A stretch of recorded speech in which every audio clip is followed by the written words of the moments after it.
Parang nawawala yung boses ko. So pag-pray natin, si Brother Vic ay nandun po siya.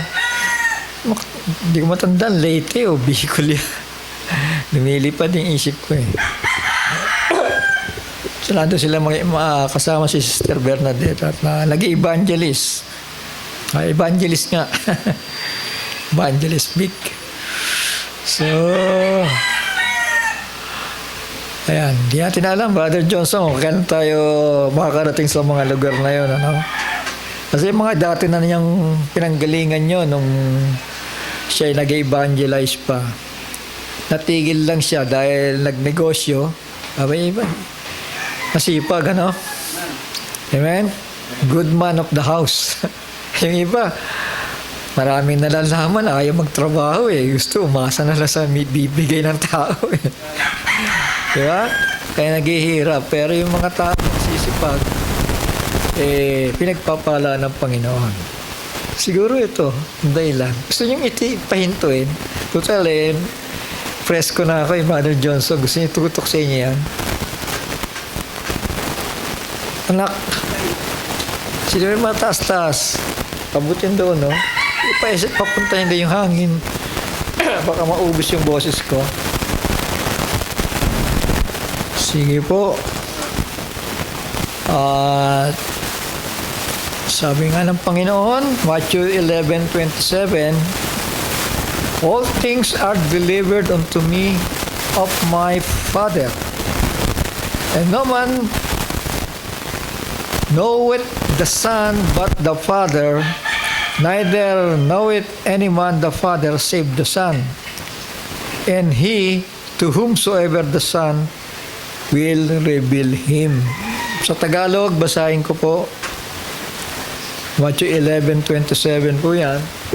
Sana mayroon kayong highlight para yung iba na hindi sanay magbubukas ng Biblia. Ang lahat ng mga bagay ay ibinigay sa akin ng aking Ama. At sino may hindi nakakilala sa anak, kundi ang Ama. At sino may hindi nakakilala sa Ama, kundi ang anak. At yaong ibiging pagpahayagan ng anak.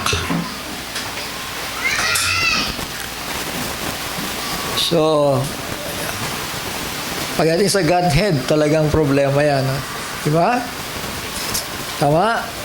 Kasi depende sa Panginoon kung ipapaunawa sa tao eh. Tama?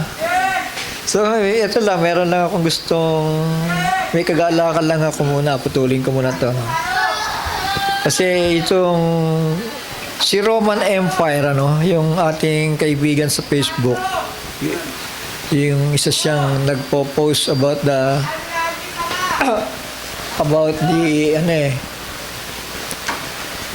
restoration of the Roman Empire. Naniniwala rin sila at umaasa rin na i-restore ang Roman Empire, sa tagal namin pag-uusap. At nagkot ako ng mga biblical, natuwa siya eh. Kasi nakita niya yung pinipost niya, nagkakaroon ng comments na ito pala yung mga biblical ito. Nagugulat siya, sabi niya, galing sa Biblia yan, yung kinoquote mo yan, English yung pagkakasabi. So, ito yung sabi niya, the Roman Empire's legacy, sabi niya, continues. Kinote ko yung, yung in the beast that thou sawest was, and is not, and shall ascend out of the bottomless pit, and shall go into perdition. In-interpret ko yun as the Roman Empire, Eh, nagulat siya, sabi niya, the Roman Empire's legacy continues to shape our world today. Ayan. And the Bible is testament to its influence. Our empire was built on strength, strategy, and unwavering loyalty, just as your first sage described. So, naniwala naman siya doon sa quotation na yun. The Roman Empire, yung pangalawang quote niya, the Roman Empire, as described in your passage from Revelation 17, verses 8 to 9, was indeed a powerful force that ruled over the known world. Our empires, ibig sabihin, ano siya? Isa siyang Romano, di ba? Our empire's influence can still be seen today. Di ba? Meron pa, buhay pa. Tama na may pagkakasabi niya. Through our contributions to politics, architecture, art, and more. As Rome fell into decline, its legacy lived on through the establishment of Vatican City. Tama? On the seven hills, you mentioned, sabi niya. Ha? Alam niya the seven hills, or the seven mountains of Rome. Sabi niya dito, as Rome fell into decline, its legacy lived on through the establishment of the Vatican City. Yung nga, yung from empire to spiritual or ecclesiastical. Tama? Ni-recover sila ng papacy. Tama? Kaya nga sabi niya dito, nag-i-exist pa rin ang Romans.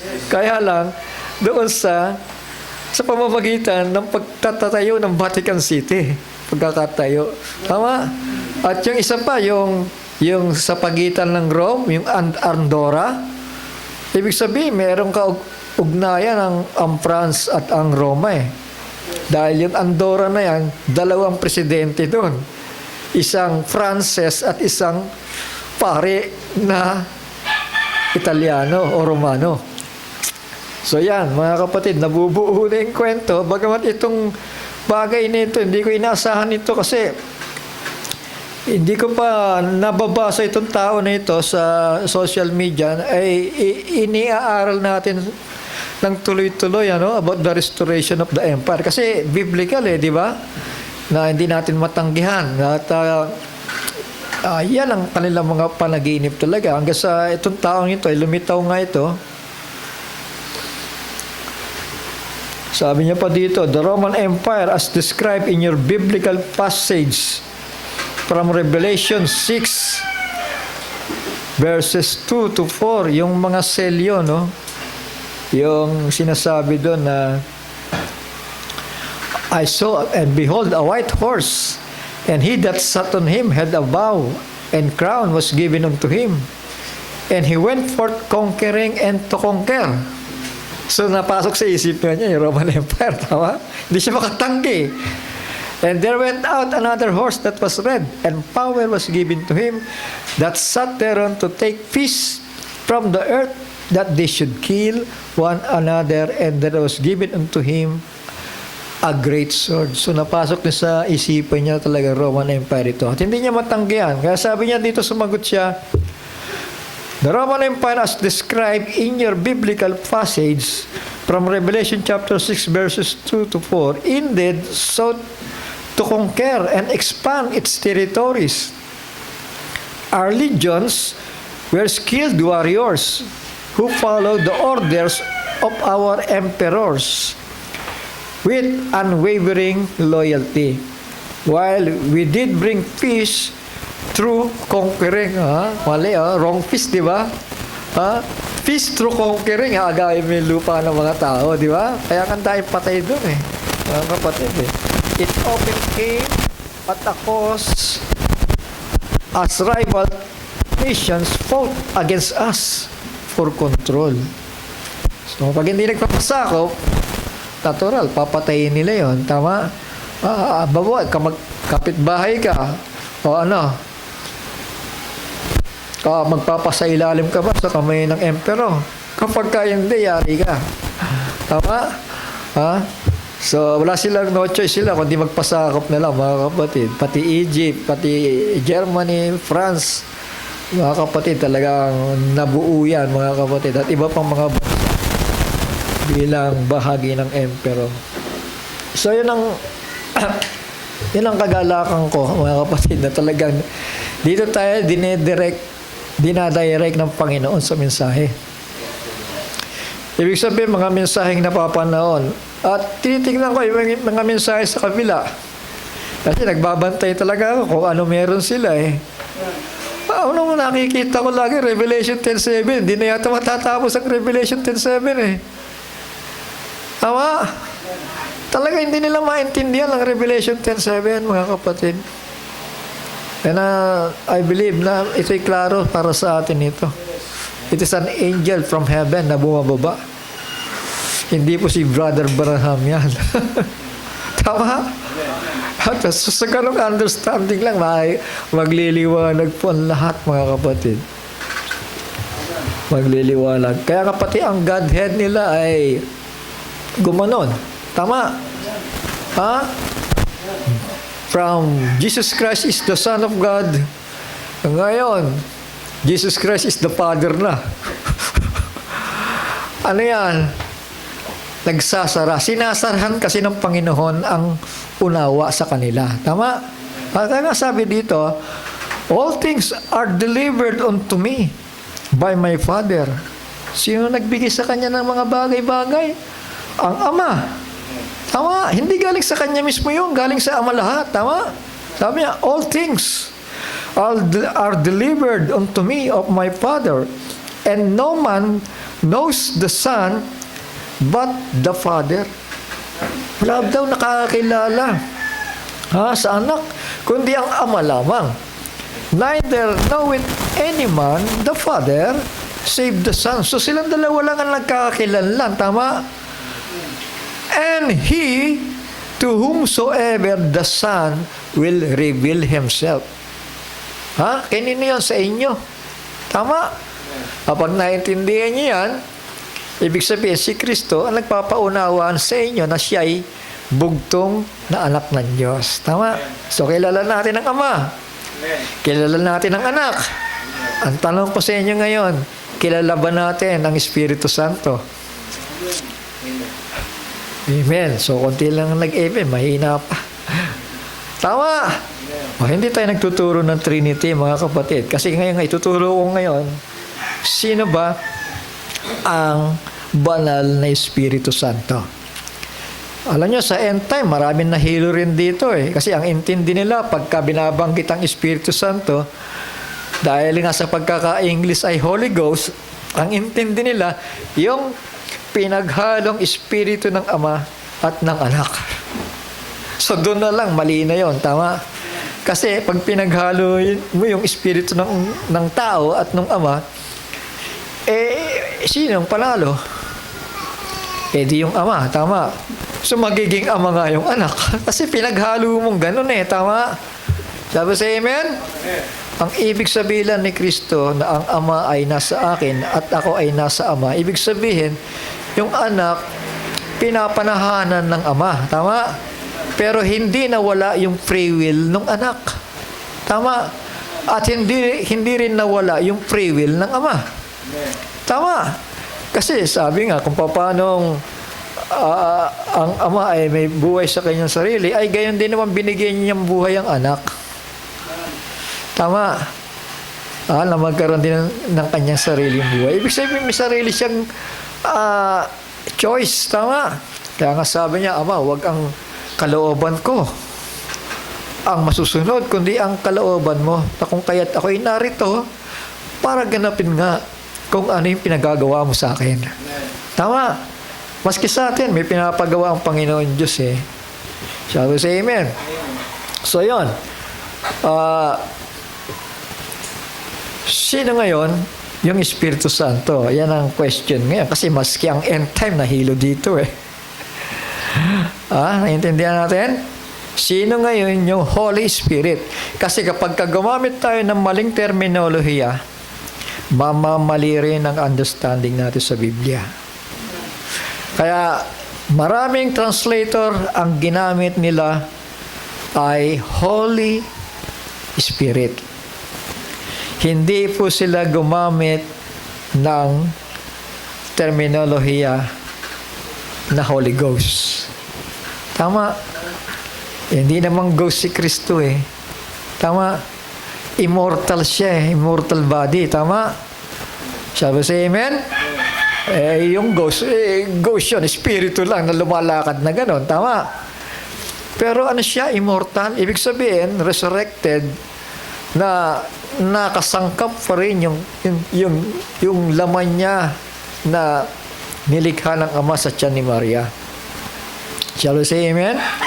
So ito'y para makilala natin ng maigi kung sino yung Panginoon natin, mga kapatid, na ating sinasamba, dinadakila, pinapasalamatan bilang ating Panginoon at tagapagligtas. Si Kristo Jesus nga po yun, mga kapatid. At ang Ama ay sumasa Kanya, hindi naman sila naghihiwalay na. Ayan. Dahil pagdating ng panahon ay ang Diyos ay sasalahat-lahat na. Tama?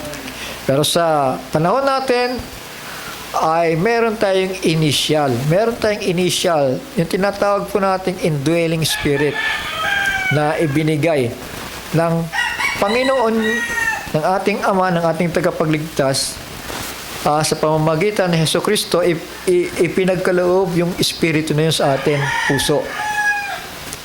Para yan po ang selyo ng buhay na walang hanggan.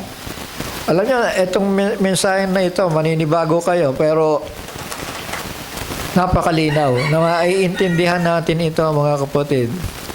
Wala pong oneness, yung pinaghalo, yung Ama, yung Anak. Walang oneness sa Biblia. Wala rin Trinity na isang Diyos na hinati-hati sa tatlo, kundi Jesus Christ, the image of the invisible God. So, gano'n ang malinaw na understanding. So, say praise the Lord. Ngayon, bago ako lumipat, para hindi na ako balik dito mamaya. Ang tanong muna sino ang tatay ni Jesus? Sino ang tatay niya? Di yung Ama sa langit, tama. Ngayon, ito. Ang tanong ko kasi ay, ang topic kasi natin, who is the Holy Spirit? Tanong yan, di ba? Yun ang topic natin. Who is the Holy Spirit? Matthew chapter 1 verse 18.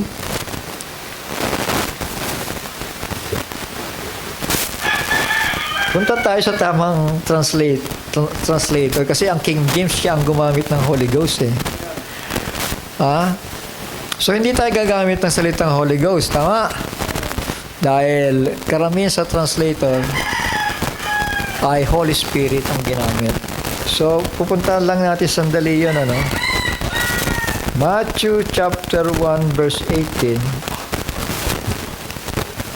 But the birth of Yahshua Messiah was as follows. After his mother Miriam was engaged to Joseph, before they came together, bago silang magsama, si Miriam was found, nasumpungan siya, to be pregnant from the set apart Spirit or Holy Spirit. Kanina nang galing yung bata sa tiyan ni Maria? Kanina nang galing yon? Sa set apart Spirit or Holy Spirit. So, sino ang tatay niya? Di yung Holy Spirit. Tama? So, tatay niya. So, hindi naman pwedeng maging dalawang tatay ni Kristo. Dahil may ama siyang tinatawag Tapos dito sabi, she was found to be pregnant from the set apart Spirit. Ibig sabihin, yung Holy Spirit, which is the Father God Himself, at yun din ang tatay niya. Tama. Ibig sabihin, yung ama na tinatawag niya, yun ang tatay niya. At yung Holy Spirit is another, sabihin natin, another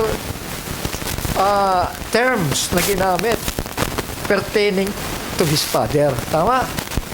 Hindi pwede maging dalawang tatay niya. So, yung Holy Spirit, siya rin yung Ama. Tama? So, malinaw na sa inyo. Pero, kailangan intindihin muna natin ang Biblia. Dinala ko lamang yun doon para hindi na kayo mag-iisip. Ayoko mag-iisip kasi kayo Gusto ko diretsuhan na. Tama ba? Kasi ako, yun ang gusto ko kasi.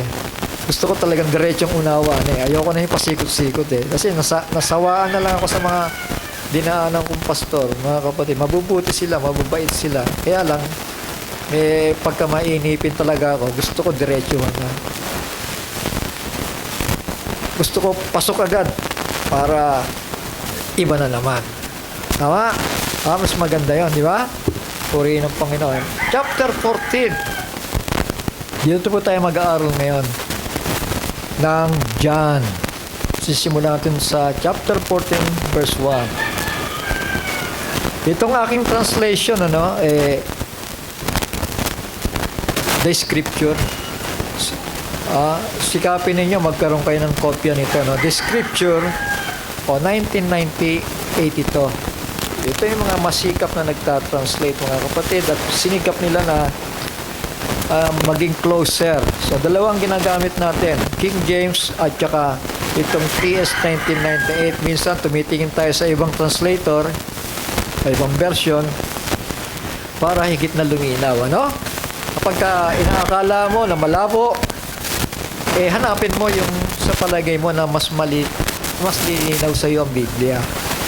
Yan po. So, tinuturo ko lang sa inyo para kayo po'y hindi malito sa mga binabasa ninyo. So, isa yan.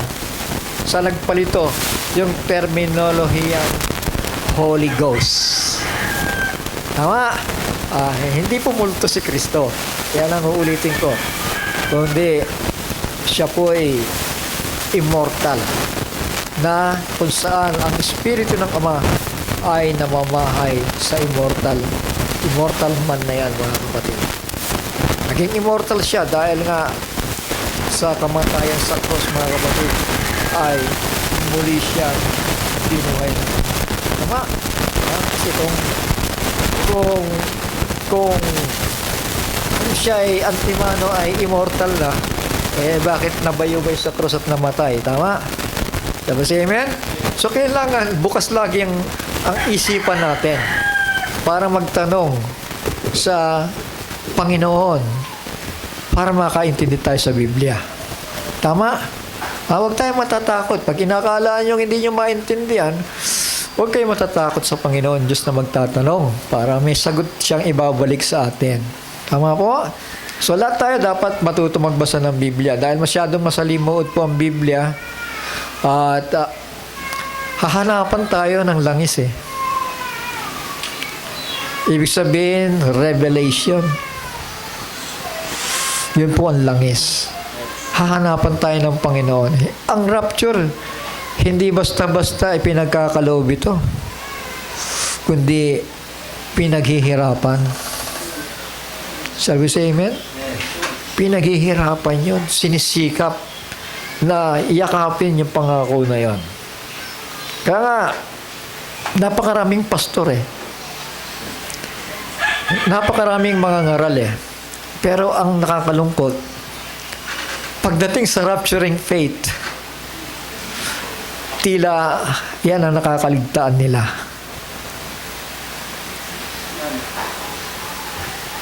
Naintindihan natin? Yan ang nakakaligtaan nila na lubhang napakahalaga pala na tayo magabayan ng ating Panginoon para malinis tayo at magkaroon tayo ng tinatawag po na rapturing faith.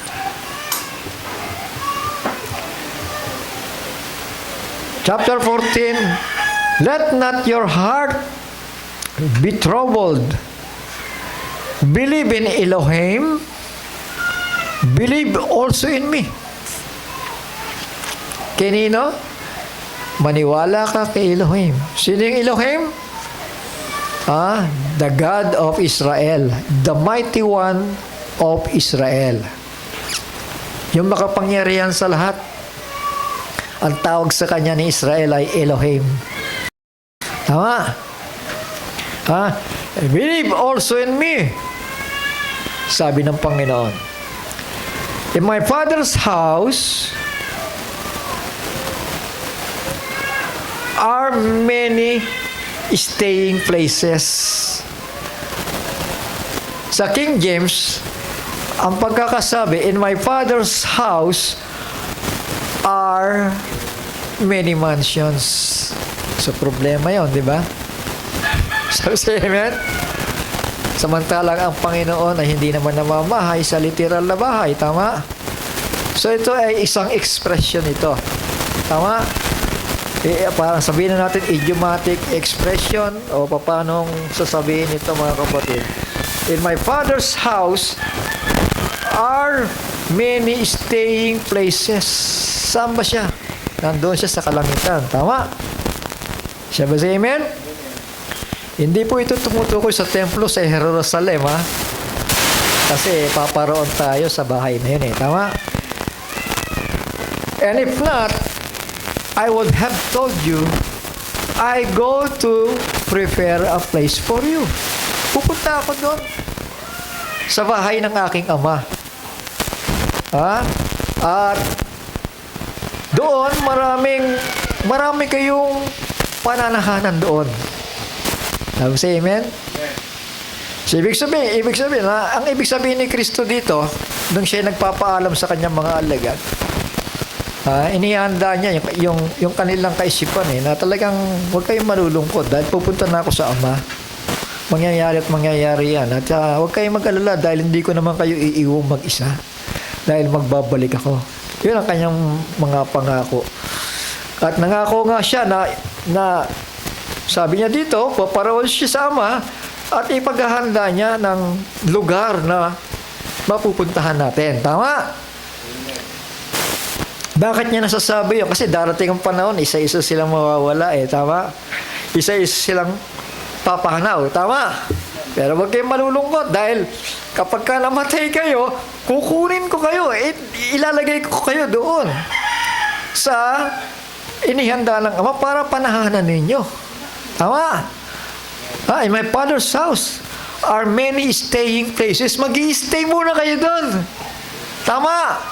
Hanggat hindi pa na isasangkap yung inyong maluwalhating katawan. Yun ang ibig sabihin dyan. And if not, I would have told you, I go to prepare a place for you. Inulit niya, mga kapatid. So, dandaanin natin, na maintindihan naman natin. Who is the Holy Spirit? Ito mga tanong is He the third person of the Trinity doctrine? Is He the mixing of the Spirit of the Father and the Spirit of the Son called Holy Ghost? Sa mga tanong lang ito. Is He the Holy Ghost?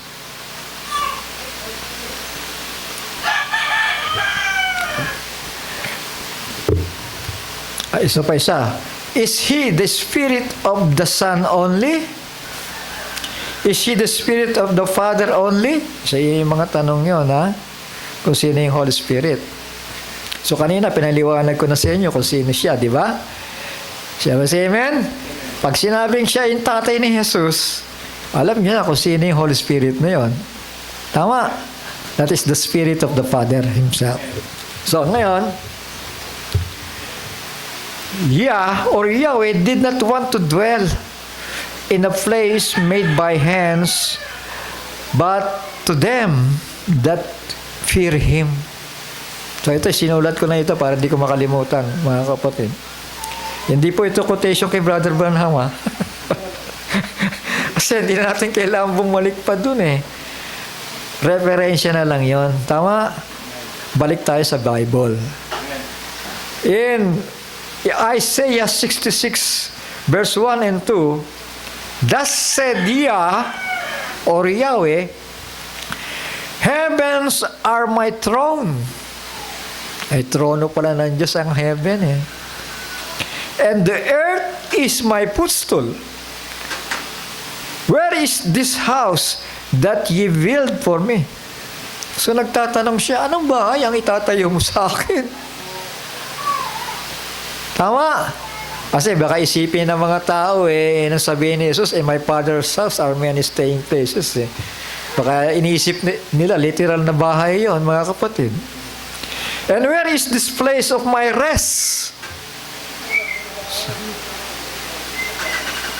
Saan lang magpapahinga? And all this my hand have made. And all this that exists declares Yah. Lahat pala, ginawa niya mga kapatid, nag-existira na saan mo nga siya patitirahin? Kailangan ba niya ng bahay? Now, tuloy ko.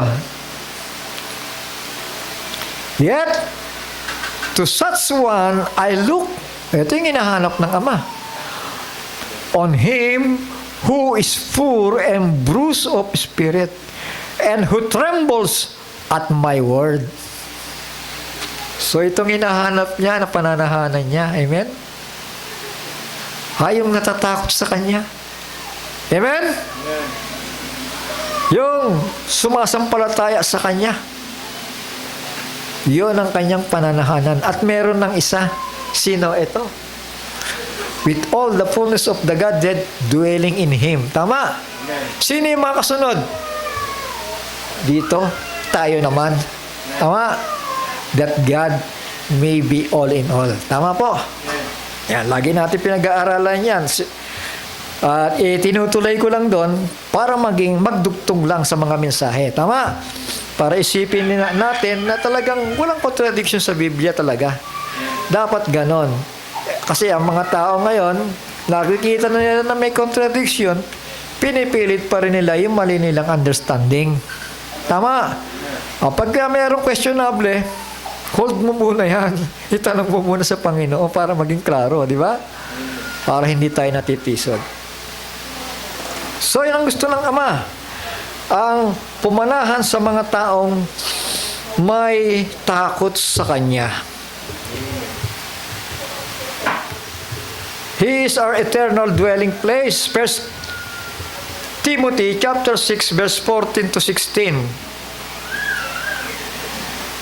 That you guard the command spotlessly, blamelessly, until the appearing of our Master, Yahshua Messiah, which in His own seasons He shall reveal. Sino yung i-reveal niya? The blessed and only ruler. Pag sinabing only, ilan yun? Isa lang, di ba? I-reveal nino? I-reveal nino? Ng anak.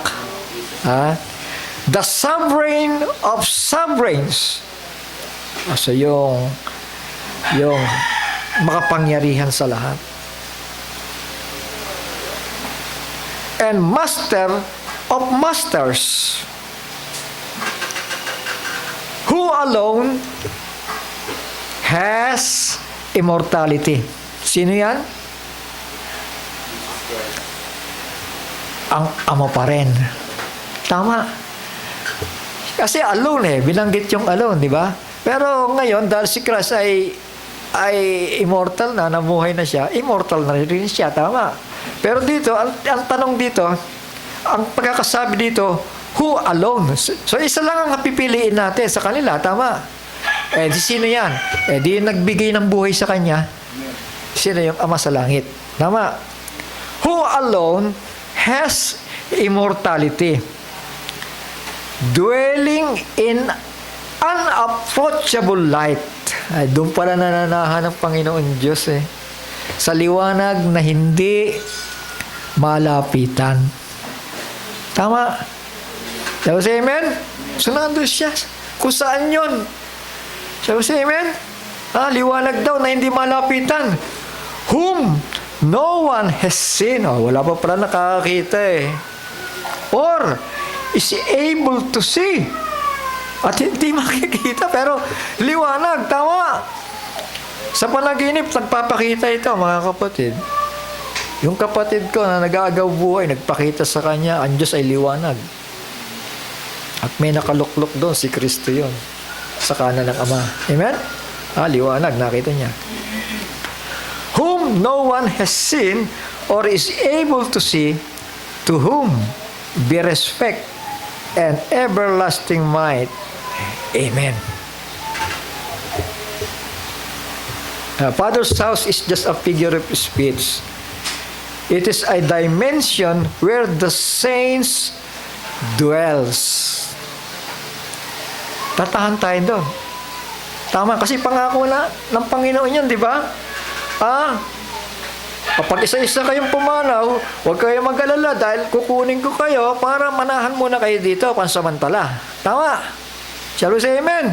Pansamantala lang yun kasi ibababa pa rin tayo. Hindi pa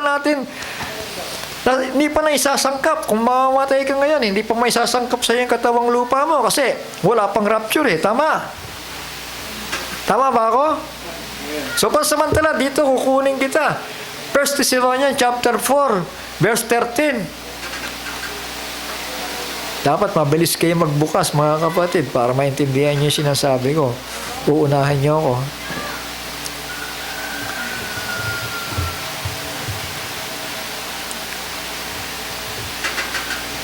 It is a dimension where the saints dwells, yung mga nangamatay, temporarily in heaven and will return on earth to reign in His kingdom. So, temporary lang pala yun. Nandun sila, yung mga namatay. Pero, hindi ko sinasabing walang glorified body doon sa pisiping ng Panginoon. Kasi nagkaroon na ng first phase of resurrection. Tama ba ako? Nagkaroon na ng first phase of resurrection, yung nasa lumang tipan, inakyat ng Panginoon ang bihag doon. Inakyat sa siping niya. Tama? Sino ngayon ang kasunod? Tayo. Tama. At yung mga white robes saints. So ito sila, mga kapatid. Yun nandoon sa heaven. The 24 elders. So hindi pa sila na-resurrect. Tama. Sino yung 24 elders? Dito yon. Nagsisimbolo ito sa binhi ni Israel. Tama. Pero hindi ko sinasabing wala pang resurrected saints sa Israel. Meron na nga yung first phase of resurrection, di ba? Kasama ang Israelita doon di ba? Pero sa second phase of resurrection, dito mangyayari yung sa rapture. Yan ang second phase of resurrection. Kasama dyan yung mga Hudyo na mare-resurrect dito. Tama. At sa rapture. Shall we say amen? So, para maintindihan lang natin ito. Kasi, masasabi ko na napakamasalimot nito kung hindi natin dahan-dahanin at hindi natin titignan, mga kapatid, yung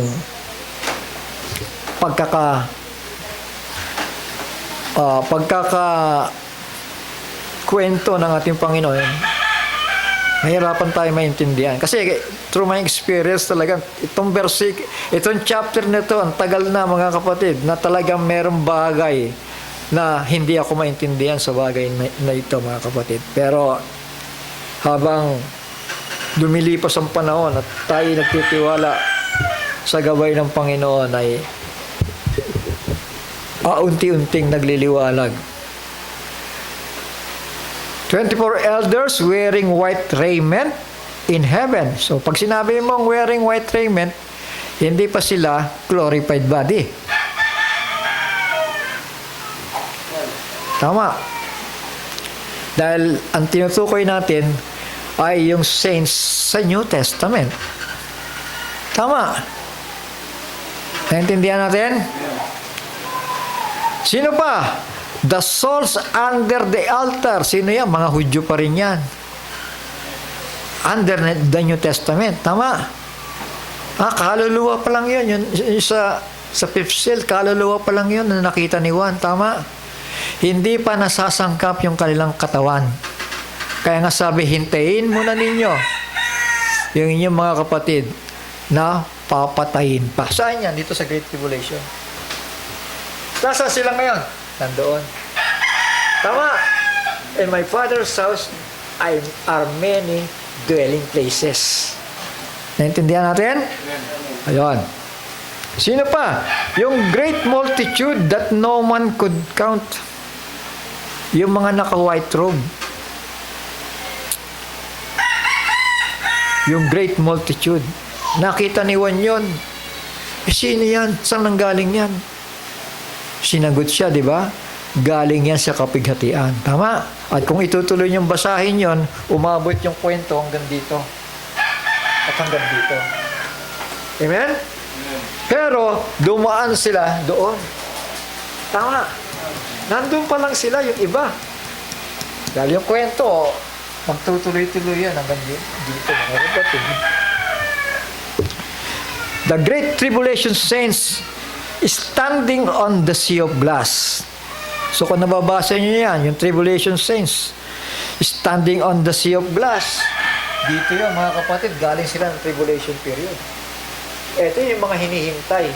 Tama? Ha? Kasama dyan, yung mga Hudyo at saka yung mga Kristiyanos, mga kapatid, standing on the sea of glass. Ibig sabihin, galing sila sa dakilang kapighatian.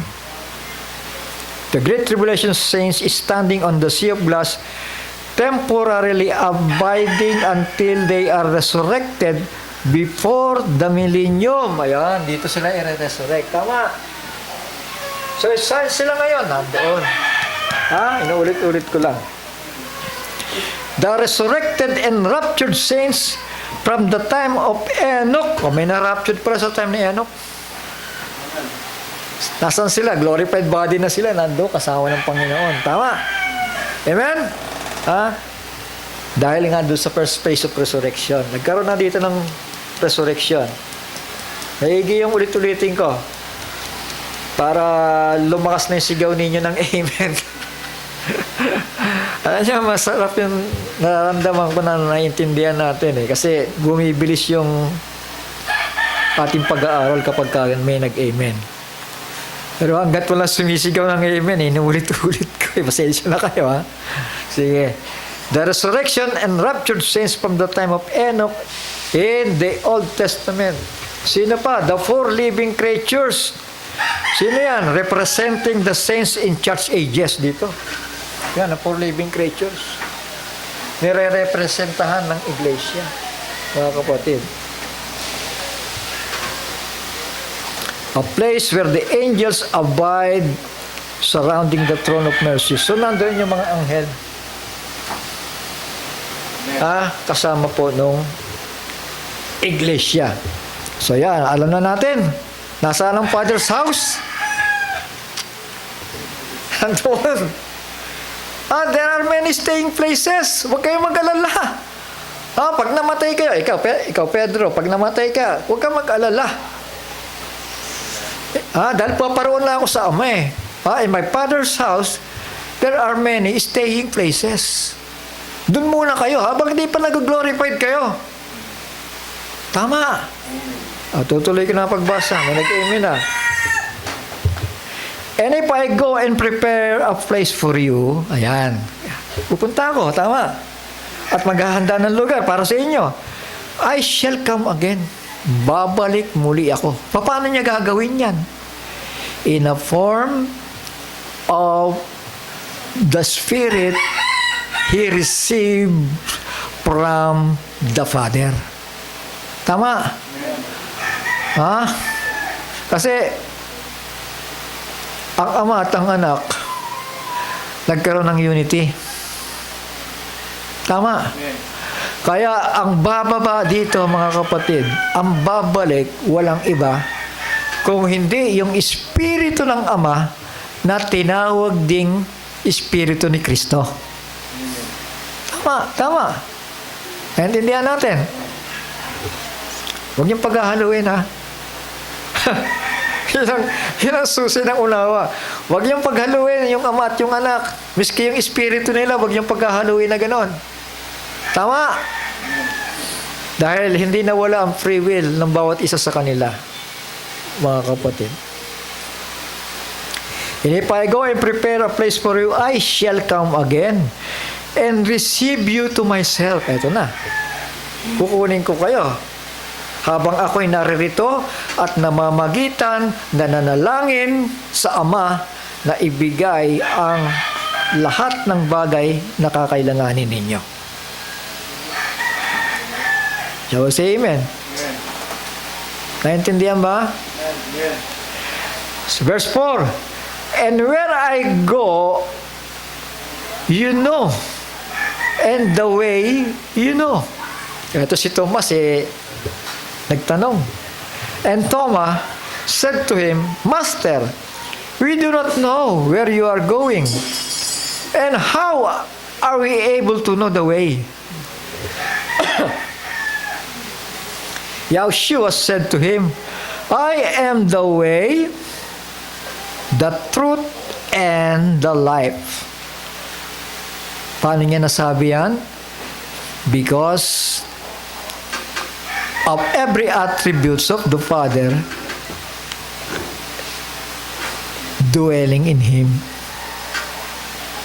Tama? No one comes to the Father except through me. If you have known me, you would have known my Father too. From now on, you know Him and have seen Him. Mga kapatid, kaya yung mga oneness, kapag ka ito ang binabasa, ito na lang. Ayaw na ng iba. Paano naman yung sinabi din ni Juan? Si Juan din, sumulat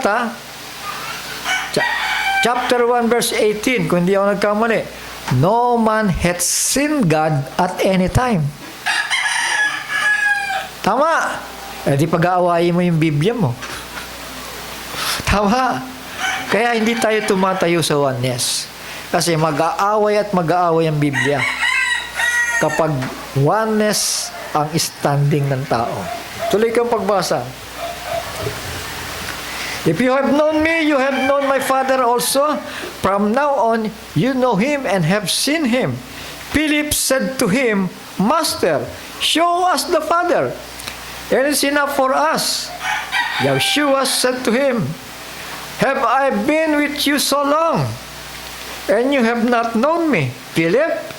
He who has seen me has seen the Father. And how do you say, show us the Father? Mga kapatid, minsan mapag-iisip tayo dito. Tama? Parang iisipin natin, siya na pala yung Father. Tapos, amen? Pero, itutuloy natin.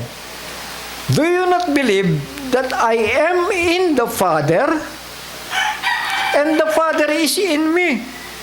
The works that I speak to you, I do not speak from myself, but the Father who stays in me does His works. Malinaw ba? Nagliwanag ba? So, nagliwanag. Kaya nga, kung sino si Kristo, He is the image of the invisible God. Ayan, ganun lang. Para matapos ng kwento, di ba? Narawan siya nung hindi nakikita ng Diyos. Gusto mong makita ang Diyos, Felipe, Tomas? Ayan, tumingin ka sa akin, Tomas. Gusto mong makita ang Ama? Nandito nga sa loob ko hinahanap mo pa. Yung mga sinasalita ko, yung ginagawa ko, gawa ng Ama yan na nasa akin. Yung tatay ko, yung tatay natin. Amen? Praise the Lord.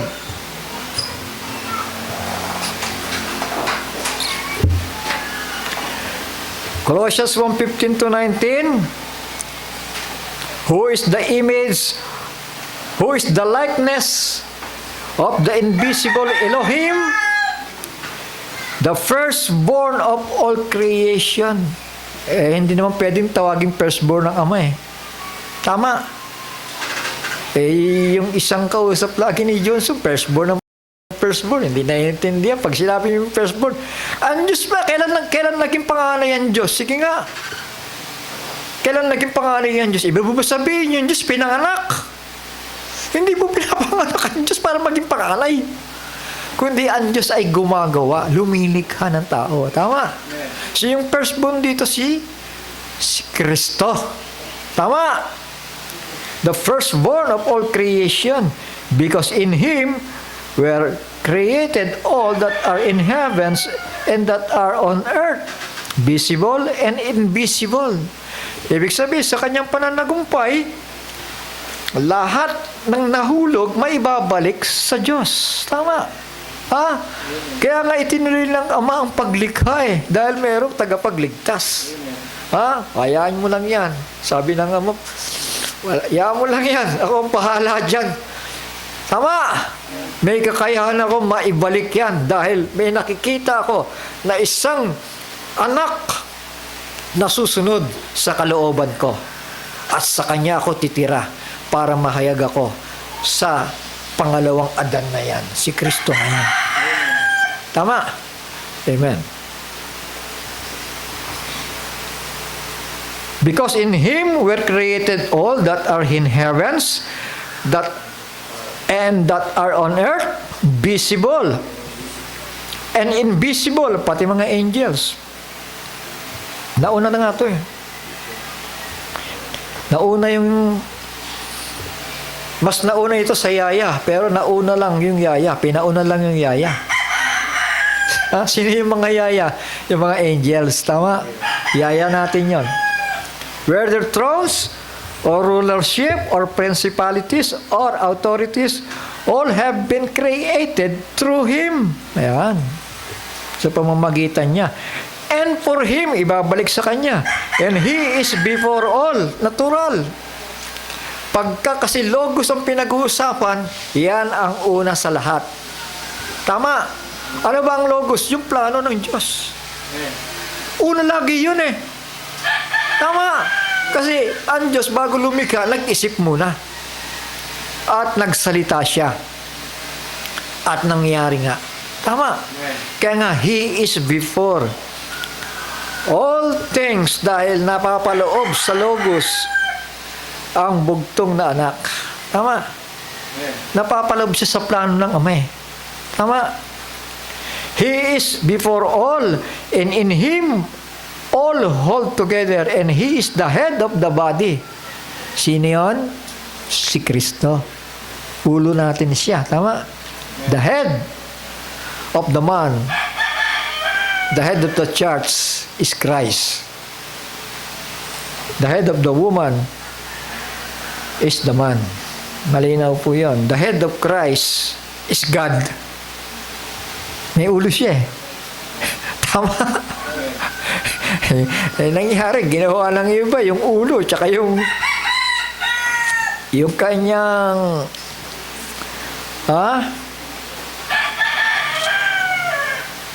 yung dalawang ulo, pinaghalo And He is the head of the body, the assembly, who is the beginning. Beginning siya. Pag sinabi mong beginning, mga kapatid, kasi kung walang beginning, walang Diyos Tama? Kung walang, so ganito na lang, ganito na lang. Kasi, kung may beginning, ibig sabihin, merong nagpapasimula. Sino yung nagpapasimula? Di yung Ama, yung God, tama? Ibig sabihin, siya rin yung God, siya rin yung nagpapasimula, tama? He who is the beginning. Ngayon, eto, dahil nga, sabi ko kanina, bahagi siya ng beginning, dahil yung beginning na logos, napapaloob siya doon. Ibig ko sabihin, bagamat hindi pa siya existirado, pero napapaloob siya sa plano, sa kaisipan ng Ama. Tama? Kaya nga siya ang beginning. Tama po. Kaya sabi niya, before Abraham was I am. Tama. Itinataas niya si mga Abraham. Hindi niyo ba alam, bago pa lamang isilang si Adan, bago pa lang isilang si Noah, bago pa lang isilang yung mga nauna dyan, ako na yung nasa kaisipan ng Ama. Nasa plano, nasa logos na ako. Hindi niyo ba alam yan? Kaya natitiisod sila pag sinasabi ni Jesus, bago pa lamang si Abraham ay ako na. Tama. Bago ang lahat. Bago lumikha. Nasa isipan na siya, nasa plano na siya ng Ama. Kasi kung nakita ng Ama, teka muna, mahuhulog yung pangalawang Adan ko. Kung ikaw ang Ama, itutuloy mo ba yung plano mo? Hindi na. Di ba? Sasabihin lang ng ama, tiyan mo na, laglag din yung pangalawa ko, di hindi ko na itutuloy. Pero nakita ng ama, uy, maganda. Napakaganda. Dahil itutuloy ko yung plano ko na lumikha ng sangkatauhan na magtataglay ng aking wangis at larawan. Amen. At meron ng isa. The firstborn. Yung iba, ewan ko ba kung bakit nagpapatawag ng pastor, hindi alam ang ibig sabihin ng firstborn Tama. Pumunta ka sa diksyonaryo. Turuan ka kung ano ibig sabihin ng firstborn. Panganay nga Magkakaroon ba ng panganay kung hindi ang Diyos lumikha ng tao? Pag hindi lumikha ang Diyos ng panganay, walang tao. Walang ipapanganay. Tama. So meron talagang creator. That is the Father. The creation of all things. Pag sinabi mong panganay, si Kristo yon, ang bugtong na anak. Tama po.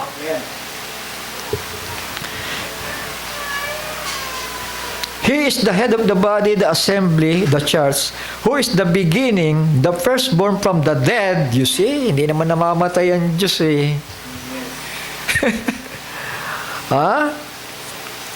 kaya nga, yung gumagawa ng stand na yan, yung ama, siya rin yung anak. Sa demonyo yan Tama. Sinabi pa si Jesus na siya rin yung ama? Sige nga. Sino naman nagsasabi niya? Di si Kibuloy. Tama. Si Kibuloy lang ang nagsasabi niya Siya rin yung ama, siya rin yung anak. Sino? Si Duterte. With the same feather. Brother Oscar.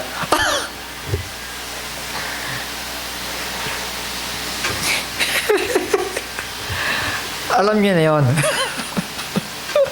Hindi na kailangan i-mention, Kasi baka mamaya, girahin tayo. Pero aminado naman siya. Ngayon, binabaliktad lang niya yung sitwasyon. Sabi niya, yung ganyang stand, ngayon lang yan. Sa susunod, magbabago na yan. Paano kung hindi magbabago? Tama. Ibig sabihin, birds with the same feather flock together. Tama. Walang ipinangaral si Kristo na siya yung ama. Maawa kayo sa mga taong tinuturuan ninyo ng ganyan. Maawa ka naman kayo sa pamilya ninyo. Mag-iingat kayo. 5 months tormention sa mga maiiwan sa rapture. Mabuti kung foolish virgin kung antikristo. Ang ibig sabihin ng antikristo, binabaliktad ang salita ni Kristo. Nilalabanan. Naintindihan natin? Sabi na nga ni Kristo mapalad ka, Pedro. Nalaman mo na ako'y anak ng Diyos. Lalabas si Pedro, hindi pala mapalad Pedro, hindi ka mapalad. Mali. Hindi mo maalam ako rin yung ama? Ganun ba yon? Dapat magising na kayo, mga kapatid. Hindi ko na kailangan isa-isa ng pangalan nyo. Kilala nyo yung mga sarili nyo Abay, nakakaawa yung mga anak ninyo. Nagpapakabuti yan. Pagkatapos tuturuan ninyo nang wala sa Biblia. Maya naman kayo. Maya kayo sa Diyos. Umiinom, kumakain kayo, ini-enjoy nyo ang nature ng kanyang pagka-Diyos. Pero, nilalabag ninyo ang bawat salita. The Word was God. The Word was God. Maawa kayo sa mga tao. Sa malaking simbahan nga pumaparehas na rin ang istan Mag-iingat tayo mga anak. Hindi palaki ng simbahan to. Many are called but only few are chosen. Yung lang mapasama tayo sa mga pinili, magalak na kayo. Kahit nag-iisa ka sa loob ng bahay mo. Tama nasaan ba si John? Hindi ba nag-iisa siya doon sa Islet Patmos? Tama. Nag-iisa na lang siya, patay na lahat ng mga alagad. Pero umiiyak ba siya doon sa sinasabi niya, Panginoon, nag-iisa na lang ako? Hindi. Tama. Anong ginawa niya? Nanindigan pa rin. Nanindigan. Mga kapatid, si Elijah, ganun din. Nagtago na nga lang siya eh. Importante yung paninindigan dahil dyan natutuwa ang Panginoon. Panghawakan natin ang salita. Huwag natin ipagpapalit siya sa tinapay. Ang sabi nga ng Panginoon, kayo, kayong 3,000, kayong 5,000 ha. Kaya kayo sumusunod sa akin dahil nakakain kayo ng tinapay. You see? Kaya pala sumusunod eh. Gusto siyang gawing hari eh, di ba? Kasi hindi na nga naman sila maghahanap buhay, sitting pretty na lang sila. Tama? Susunod ka lang, mamaya magpapamerienda na yan, uy. Mamaya may almusal, may hapunan. Hindi ka lang magtrabaho, sunod ka lang ng sunod. Yan ang tanong. Maliban na inyong kanin, ang aking laman at inumin, ang aking dugo ay wala kayong bahagi sa akin. Nagsalita ng Panginoon ng malabong pananalita, mga kapatid, ito na. Anong palagay mo sa amin, vampira? Kakainin ka namin. Nag-aalisan yung mga tao eh. Tama. 3,000, 5,000 nag-aalisan. Sino natira? 12. Okay, 12. Tinanong yung 12. Mag-aalisan din ba kayo? Kagaya nila. Abay, sumagot lagi. Si Pedro lagi nangunguna eh.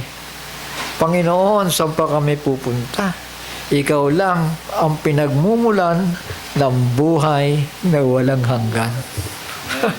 Shall we say amen? Aalis ba kayo?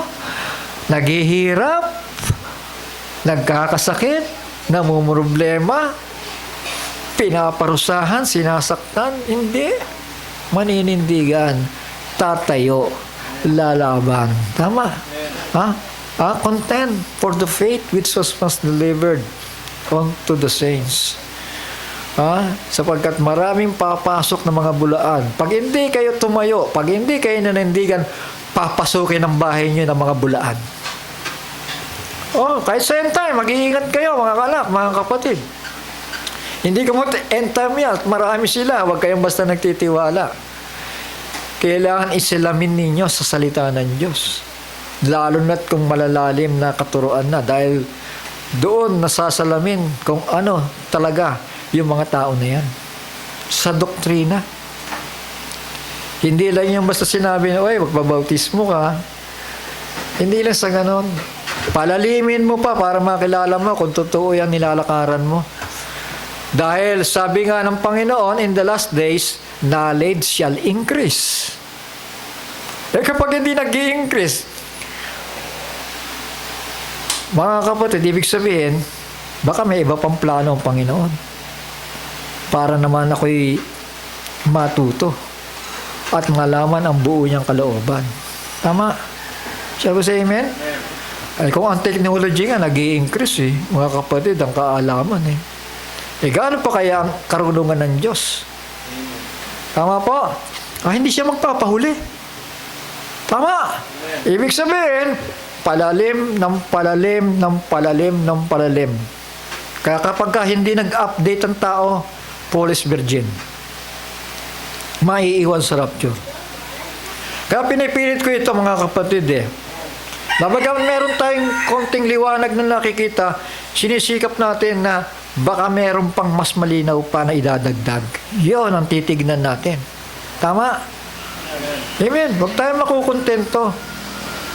Dahil ginagawa ng Panginoon Diyos siya para tayo magkaroon ng matibay ng pananampalataya sa Kanya. Na para malaman natin na ang Diyos na sinasamba natin ay Diyos ng karunungan at Diyos ng kaalaman. Hindi siya Diyos na basta-basta lang. Tama po? Kasi kung ang Biblia ganyan lang kanipis di sige, repent and be baptized in the name of Jesus Christ, period, for the remission of sin. And you shall receive the gift of the Holy Spirit, period. Tapos na. Tago mo na yung Bible. Pero hindi ganun Tama. Ang sabi ng Panginoon, Mag-aral kayo sa akin. Mag-aral kayo sa akin. Kung yung teacher sa yung mga professor, hindi na uubusan ng karunong kasi nagre-research sila eh. Para may panibago silang may tuturo. Tama. Eh gaano pa kaya ang Panginoon Diyos? Sabi sa amen? Eh punong-puno nga siya ng karunungan eh. Hindi mo kayang ubusin yun. Tama. Ewan ko ba kung bakit hanggang ngayon Revelation 10:7 pa rin sa end time. Minsan mangingiti ka na lang, Brother Johnson eh. Mangingiti ka na lang. Para silang Israelita na umiikot-ikot doon sa wilderness. Tumanda na, nalagas na ang buhok. Revelation 10:7 pa rin. Sino ba yung Revelation 10:7 na yan? Hanggang ngayon, question mark. Angel nga eh. Saan ba nang galing? Bumababa ka, galing sa langit eh. Kasi kung si Branham yan, eh galing sa libingan, bumangon. Tama. Angel nga. Angel nga po, mga kapatid ko. He is the head. Si Kristo po yun, of the body, the assembly, who is the beginning, the firstborn from the dead, that he might become the one who is first in all. Unang-una siya. Panganay. Because in him, all the completeness was well pleased to dwell. The completeness of God was dwelling in him. Naintindihan natin? Ha? Praise the Lord.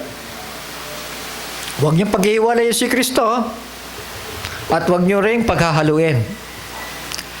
Si Kristo ang Diyos, huwag niyong paghahaluin at huwag niyo ring paghihiwalayin. Tama. Yan ang tamang unawa.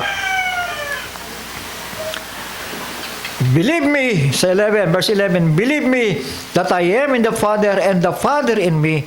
Otherwise, believe me because of the works themselves. Truly I say to you, sa verse 12, he who believes in me, the works that I do, he shall do also, and greater works than this he shall do, because I go to my Father. And whatsoever you ask in my name, that I shall do, in order the Father might be esteemed in the Son. So gagawin nino? Gagawin ng anak. Tama. Bakit? Kasi sabi niya, after his resurrection, sabi niya, all the power is given unto me in earth and in heaven. Tama. So, may kakayahan siya ibigay yung kailangan nyo? Meron. At siya rin nga yung nagbabautismo sa Espiritu Santo. Tama. Amen. Bakit? Diyos ba siya? Anak nga ng Diyos eh. Bakit nagkaganon? Nagbabautismo siya sa Espiritu Santo. Binigyan nga siya ng kapamahalaan. Tama po. Amen. May kinalaman siya doon sa Espiritong ibinigay sa Kanya para mamagitan sa atin. Purihin ang Panginoon.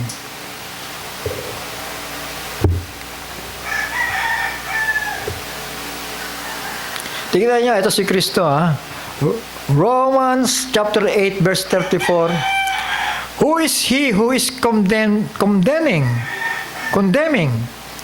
It is Messiah who died and furthermore is also raised up, who is also at the right hand of Elohim, who also makes intercession for us.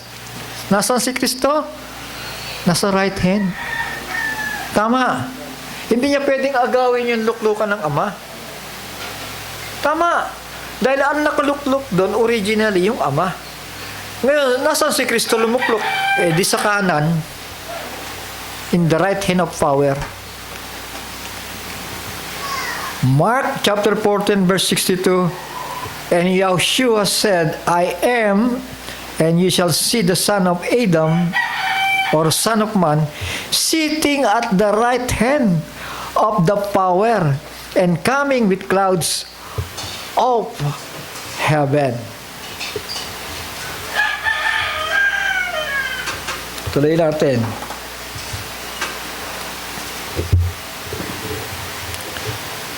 Kailangan, pag nananalangin ka sa pangalan ng tagapamagitan, hindi ka pwede magdiretso sa Ama eh. Tama. Kaya nga sabi ni Kristo, I am the way. Shall we say amen? Yeah. The truth and the life. And whatsoever you ask in my name, that shall I do, in order that the Father, tinuturo na naman yung tatay niya, might be esteemed in the Son, maluwalhati sa pamamagitan ng bugtong na anak. If you ask whatever in my name, I shall do it. So may power ba? Yes. Meron. Tama. If you love me, ye shall guard my commands.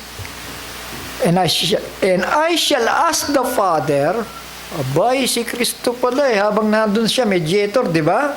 In the right hand of God. Hihiling pa rin siya sa Ama eh. Tama!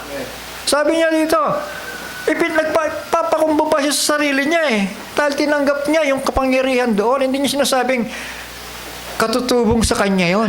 Tama? Sabi niya dito, I shall ask the Father, and He shall give you another helper. So, ito na ngayon, may question tayo dito. May helper.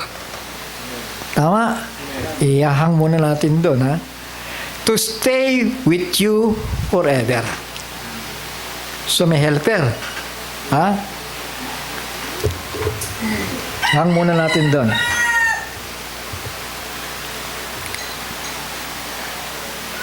Kasi mayroong malalim na pag-aaral doon sa helper na yan.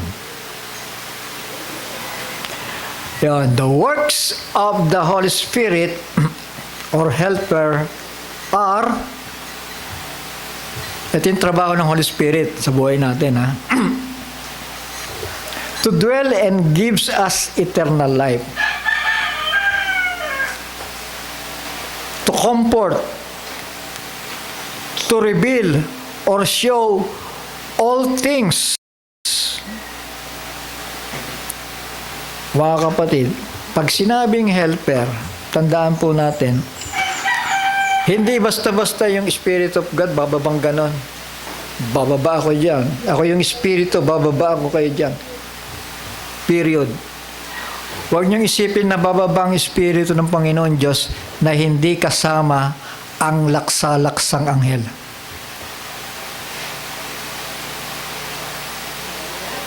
Shall we say amen? Yan na ngayon ang helper. Di ba? Si Daniel, kusa bang bumaba ang Espiritu ng Diyos dyan at sinabi ng Espiritu, Daniel, ito yan. Hindi. Nang bumaba ang taglay ang anointing ng Panginoon Diyos, kinomport si Daniel. Tama? Amen.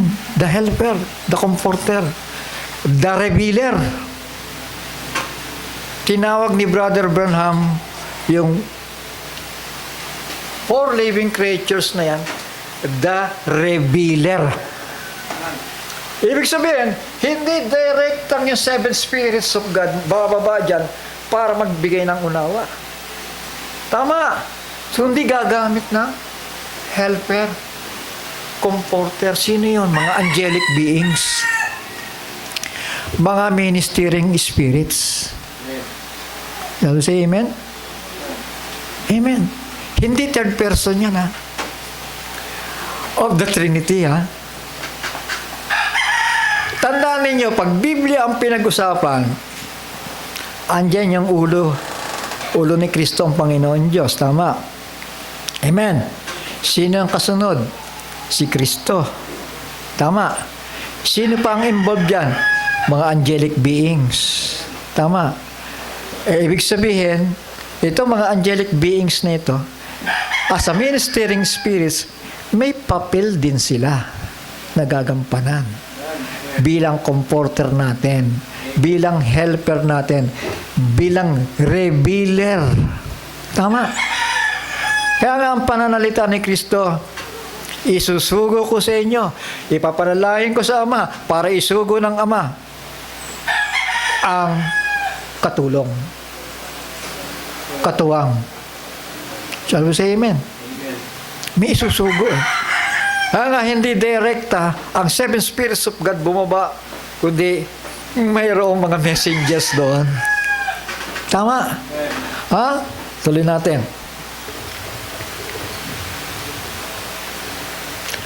Kaya si Kristo po, Yahushua, HaMashiach is their comforter while He was still in the earth.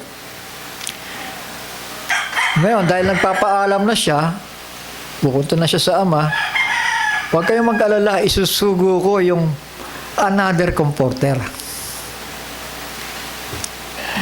Kaya yan, yung mga Trinitarian, naisip nila, oy, may God, may anak, tapos meron pang isa.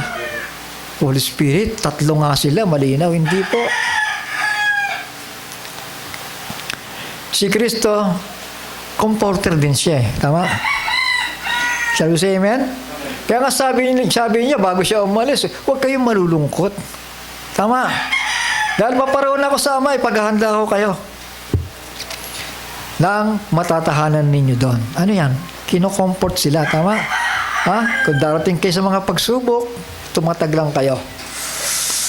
Dahil kung ano man ang mangyari sa inyo, ipagsasama ko kayo para may matitirhan kayo doon. Ha? Sa tahanan ng aking Ama. Amen? Ha? As a comforter, mga kapatid, na umakyat sa langit at nangako ng isa pang comforter na bababa. Tama? Sino yan? Walang iba. Kung hindi ang Espiritu ng Ama na kung saan ang mga angelic being which is also a comforter nakasakay doon. Alam mo, Brother Johnson, ngayon ko lang nabasa ito kay Brother Amos, title lang yung nabasa ko, A Will Within a Will. Pero ito matagal na natin na i-mensahe ito, A Will Within a Will eh. Pero nung babasahin ko, kasalukuyang ini-edit niya eh. Yun ang huling mensahe na tinignan ko, pero wala akong nakita dahil ini-edit niya lahat. Pero salamat sa Panginoon, talagang ang gabay ng Panginoon nasa atin. Pag sinabi mong a will within a will, mamaya, baka mabasa natin mamaya. Ibig sabihin, a will, within a will, ibig sabihin yung mga angelic being yun. Nakasakay saan? Sa Espiritu ng Panginoon Diyos. Na kung saan paparoon yung Espiritu ng Panginoon Diyos, sumasama yung mga angelic being na yan. Ha? A will within a will. Tuloy ko lang yung pagbasa. Revelation chapter 1 verse 4.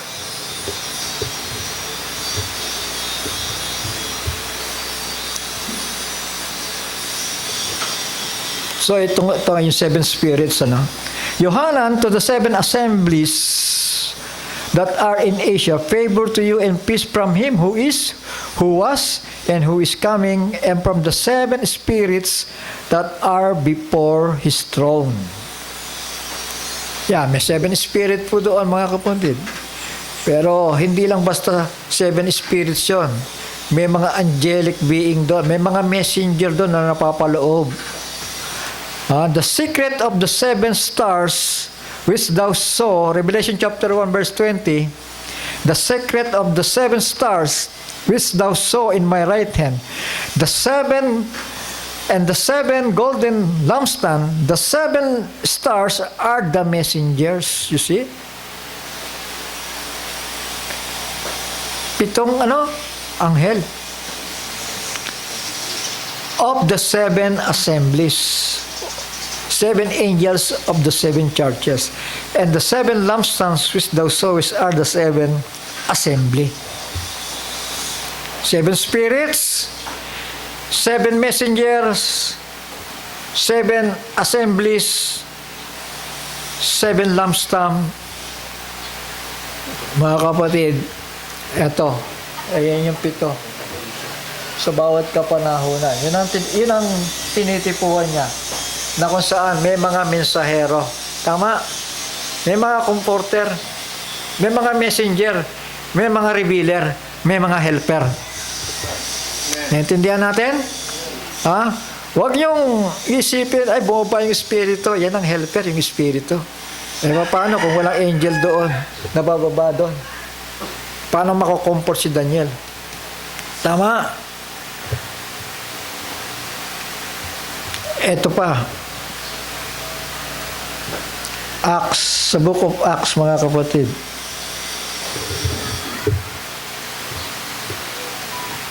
Acts chapter 12 verse 11, and when Peter was come to himself,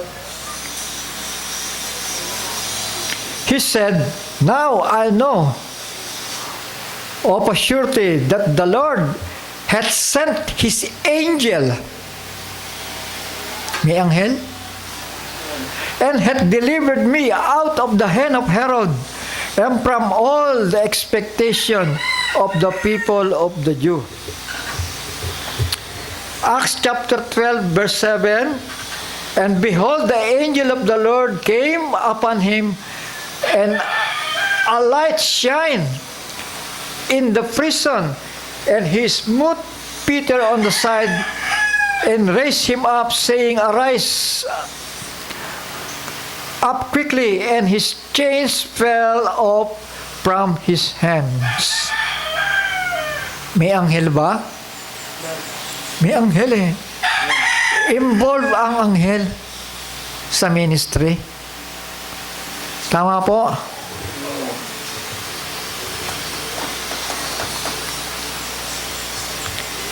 Acts 27 verse 23, "For there stood by me this night," si Pablo ito, "the angel of God, whose I am, and whom I serve."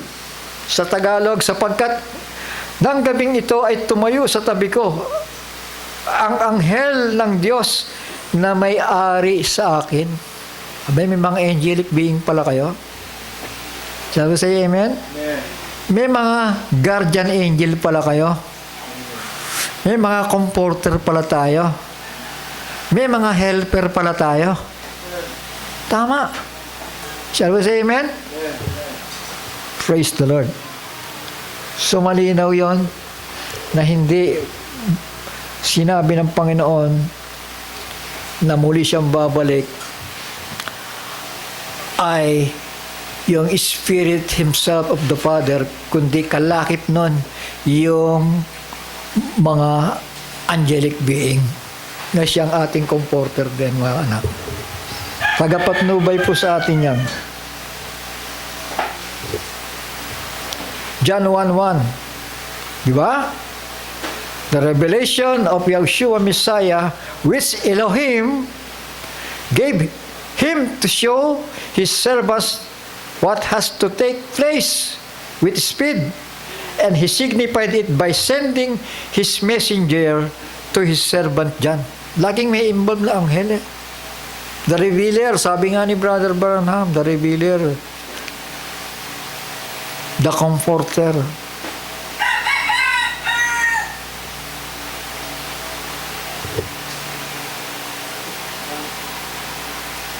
Praise the Lord. The Spirit of the truth, whom the world is unable to receive because it does not see him or know him, but you know him, for he stays with you and shall be in you. Ito po yung indwelling Spirit of the Father. Tama? Shall we say amen? Isa yan sa trabaho ng Espiritu ng Ama. Yung mananahanan doon. Tama? Shall we say amen? Pero hindi kamot na nahanan doon, tapos na siya sa'yo. Tama. Dahil muli siyang bababa. Kasama yung mga anghel para i-comfort ka at para magpahayag sa'yo. Ako natutuwa sa Panginoon kasi nung araw naalala ko kasi talagang para akong ginagawang laruan ng mga tao dyan sa opisina eh. Minsan bumaba ako mag-isa. Break time. Nagkukumpul-kumpul yung mga tao doon, yung mga kasama ko sa trabaho. Kumpul-kumpul sila sa may hagdan eh. Maya-maya napasabi nila, "Woo!" Pag ano sila eh. "Woo!" Pag ano, hindi ko pinansin. Diretso lang ako bumabang gano'n. Hanggang sa bumaba ako, nag-break time ako. Ngayon pag-akyat ko, sabi nung isa, Brother, hindi mo ba nakita yung malaking tao dyan? Sinusundan ka. Puting-puti. Amen. Ano yan? May mga anghel. Tama? Sino? Comforter natin yon. Amen? Para ba sinasabi, anak, huwag mo pasinin yung mga tao na yan. Tama? Ha? Pinaglalaroan ka. Papakita ko sa kanila na buhay ako. Amen? Nagulat sila eh. Ang narinig ko lang yung pagbaba ka, nagkaanunan sila. Kasi hindi na sila kumibo. May isa lang doon nagtanong, Brother, di mo ba nakita yung sumunod sa'yo dyan? Laking tao. Puting-puti. Napaiyak na lang ako. Sabi ko, Panginoon, hindi siya nagpapabaya. Mga kapatid, minsan ganyan tayo, ginagawa tayong laruan. Pero may nagsabi nga sa akin doon eh, pagugulungin ko yan eh, ginanon ako. Manager yun ha. Pagugulungin daw eh. Kasi kapag mali, talaga sinasabi ko mali yan. Galit sa akin eh. Pagugulungin daw ako eh. Kinagabihan, nag-beer house. Kinagabihan lang, nag-beer house. Sama-sama sila magkakabarkata. Ano nangyari? Pumasok sa comfort room yung manager. Binugbog siya doon. Sino papagulungin ngayon? Amen. Ingat na ingat silang ikwento yon na nagulpi siya doon, mga kapatid. Pero lumabas din ang kwento. May anghel eh. Naniwala kayo? May mga anghel kayo. Yun ang comforter natin. Yun ang helper natin. Yun ang tagabantay natin. Na nakasakay sa espiritu ng Ama. Parot parito siya. Simbilis ng kidlat yun, mga kapatid. Babat panaong. The four living creatures is moving up and down to the living creatures. Huwag kayong malilito doon. Revelation yan, mga kapatid. Bakit puro living creature? Yung living creature, panagpanawag sa living creature, ano ibig sabihin mo niya, Brother Arky? Ang nire-representahan ng living creatures ay tayo, the church. Sino yung moving up and down? Yung mga seraphim at cherubim. Yung mga bantay. Nagpapanik-panawag sila sa atin, mga kapatid. Shall we say amen? Kaya nga si Pedro, nung nakakulong sila doon, nakakadena, kinalaga ng anghel eh. Pagkatapos yung anghel, umalis na eh. Tama. Panik-panaog sila para ingatan po tayo. So, tuloy natin yung pagbasa.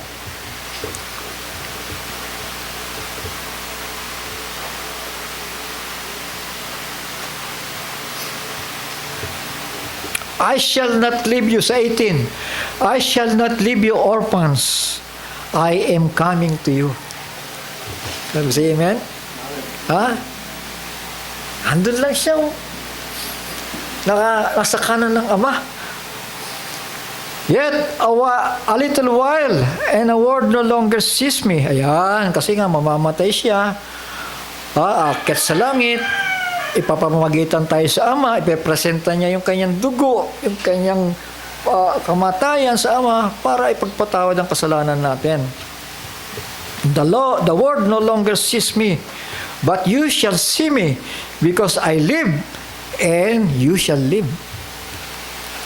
Kikita pa tayo, yan nyo. Kaya nga isa-isa, mga kapatid, yung mga alagad na tulog, isinama niya sa langit. Pero yung katawan nila, nandyan muna, sa libingan. Hanggang dumating ang resurrection. Sabay-sabay po tayo doon. Tama? In that day, you shall know that I am in my Father, and you and me, and I in you. So, ibig sabihin yan, one in the Spirit. Tama?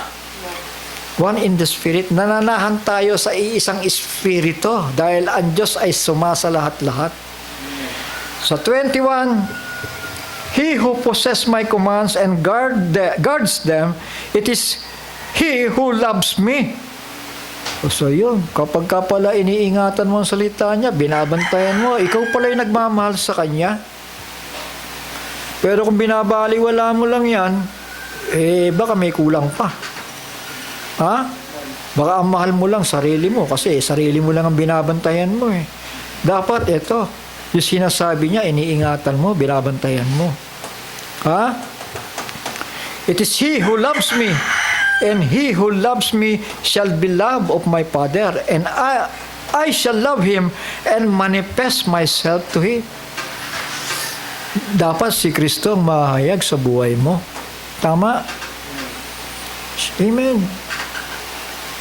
Si Kristo dapat ang mahayag, hindi yung sarili mong laman.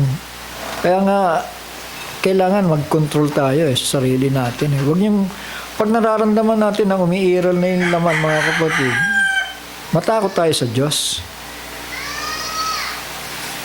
Pumirmi tayo. Pumayapa tayo. Baka tayo kasi mahatulan ng Panginoon. Bumahatol siya .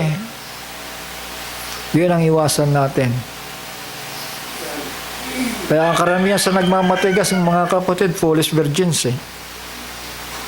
Hindi sila pa iintindihin ng Panginoon. Magtatago ang Panginoon. So yun ang ingatan natin. Baka magtago ang Panginoon sa paningin natin. Ingatan natin ang buhay natin. Isa lang yan.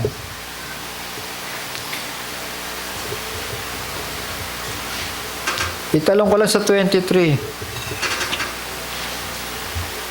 Yahshua answered him. Si Yehuda, sinagot niya, if anyone loves me, he shall guard my word, and my Father shall love him, and we shall come to him and make our stay with him. So, hindi ito yung, kasi we ang ginamit, di ba? Ay, akala ng mga follower ni Brother Jackson, nagsabay yung dalawang espiritu, tumahan doon . Isa lang. We receive only one Spirit. Naintindihan natin? 1 Corinthians chapter 12 verse 13. For indeed, tingnan nyo to by one Spirit we were all immersed into one body, whether Yehudim, Jews yun, or Greeks, whether slaves or free, and we were all made to drink into one Spirit. Isang Espiritu lang na inom natin. Sino yan? Yung Espiritong natanggap ni Kristo sa Ama. Tama. Kaya nga naging isa sila sa Spirit. Unity. Pero hindi shake. Tandaan nyo, hindi shake na ganon. Nanamahay sa Kanya, hindi lang umalis yun. May free will pa rin siya. Tama. 1 John chapter 3 verse 24, the one guarding his commands stays in him, and he in him. And by this we know that he stays in us by the Spirit, hindi spirits, by the Spirit which he gave us. Ilang espiritu na tanggap natin? Isa lang. Ayan. Sana maunawaan ito ng mga beriyan, mga kapatid. Kasi gumagamit pa sila ng salitang Holy Ghost na para bagang pinaghalo yung Spirit of the Father, sinake na ganun, mga kapatid. Hindi ganun. We receive only one Spirit, and that is the Spirit of God that dwells in Christ. Yun ang malinaw doon. We receive only one Spirit.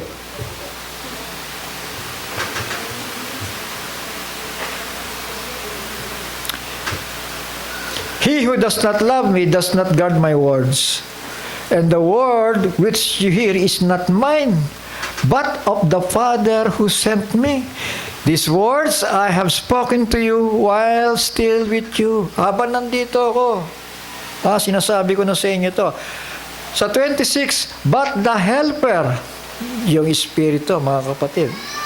Yung Ama, yung Spirit of the Father, na kung saan doon nakasakay yung mga angelic being at nagta-travel. The Helper, the set apart Spirit, whom the Father shall send in my name. Sino magsusugo? Yung Ama pa rin. Tama. Say amen. Sa pangalan nino, sa pangalan ni Jesus. He shall teach you all and remind you of all that I said unto you. I-remind niya. Tama. May anghel doon nagbubulong-bulong sa iyo, no? Shall we say amen? Amen. Papaalala kung ano yung pahayag ng Panginoon, kung ano ang mga sinabi niya. So hindi sila pinabayaan ng Panginoon kasi maging sa ministry ng mga alagad sa Book of Acts, yung angelic being lagi doon, mga kapatid, kasama nila. At hanggang ngayon nandiyan yon. Tama. Peace I leave to you. My peace I give to you. I do not give to you as the world gives. Do not let your heart be troubled, neither let it be afraid. You heard that I said to you, I am going away. Ayan nga po, no? Mamamatay siya, akyat sa Ama. And I'm coming to you. If you did love me, you would have rejoiced that I said, I am going to the Father, for my Father is greater than I. And now, I have told you before, it takes place, that when it does take place, you shall believe. Sa 30, I shall no longer talk much with you, but the ruler of this world is coming, and he possesses none at all in me. Yung kaaway. But in order for the world to know that I love the Father, and that as the Father commanded me, so I am doing. Rise up, let us go from here. Chapter 15, verse 26, and when the Helper comes, whom I shall send to you from the Father, the Spirit of truth, who comes from the Father, he shall bear witness of me. But you also bear witness because you have been with me from the beginning. So yun, yung works of the Holy Spirit, mga kapatid. There is always involved an angel, the word of truth. Ito yung indwelling, tsaka yung partaking spirit, yung word of truth. Yung indwelling spirit, yung life-giving spirit, yan yung indwelling. So ito naman yung trabaho ng mga anghel. Comforting spirit, revealing spirit, guiding spirit, anointing spirit, protecting spirit, mga kapatid. Involved lagi ang anghel. Konti na lang. Chapter 16, verse 1, verse 13. But when he comes, the Spirit of the truth, he shall guide you into all truth, for he shall not speak for himself, but whatever he hears, he shall speak, and he shall announce to you what is to come. And he shall esteem me, for he shall take of mine. You shall take of what is mine and announce it to you. Shall we say amen? So, involve ang mga anghel. Tama. Ha? Yung mga bagay ni Kristo. Ha? All that the Father has is mine. That's why I said that He takes from what is mine and announces it to you. Shall we say amen? So balik tayo sa huling talata. Ang tanong kasi, sino ang tatay ni Jesus? Sino ang Holy Spirit? Matthew chapter 1 verse 18. So, sinagot na dito kanina, di ba? Tama ba? But the birth of Yahushua, Messiah, was as follows. After his mother Miriam was engaged to Joseph, before they came together, she was found to be pregnant from the set-apart spirit. So, sino ang tatay ng bata? Set-apart spirit. Tama. At iisa lang ang tatay ni Jesus, yung Ama. Tama? Sapagkat yung set-apart spirit o yung banal na espiritu na yon, walang iba kundi yung espiritu din ng Ama. Naintindihan natin? Hindi yan third person, hindi yan second person. Tama. Spirit nga eh. That is the Spirit of the Father. Na kung saan doon nagtatrabaho ang Ama, doon nagtatrabaho ang mga anghel. Tama. Sa bahagi na yon. At sabi pa, sa nananahan ng Ama. So, doon sa lugar, sa liwanag na hindi malapitan. Tama. The heaven is my throne and the earth is my footstool. Ganong kalaki ang Ama. Ganong kalaki ang ating Panginoon Diyos. At siya po ay Espiritu. Tama po. So, nakilala na natin. Sino ang anak? Sino ang Ama? At sino ang banal na Espiritu? Tama. At yung nakasakay doon sa Espiritu ng Ama, ang mga ministering spirits pa rin. Walang iba. Mga cherubims, mga seraphims, mga angelic being yon na nagtatrabaho para sa mga tatanggap ng kaligtasan. Maliwanag? Maliwanag po ba? Purihin ang Panginoon, maliwanag pa po sa araw yan, mga kapatid. Maliwanag pa sa sikat ng araw at pagpalain tayo ng Panginoon. Yumuko muna tayo, magpasalamat. Ang banal na makapangyarihan sa lahat, muli kami nagpapasalamat sa bagay na ito, Panginoon. At naway patuloy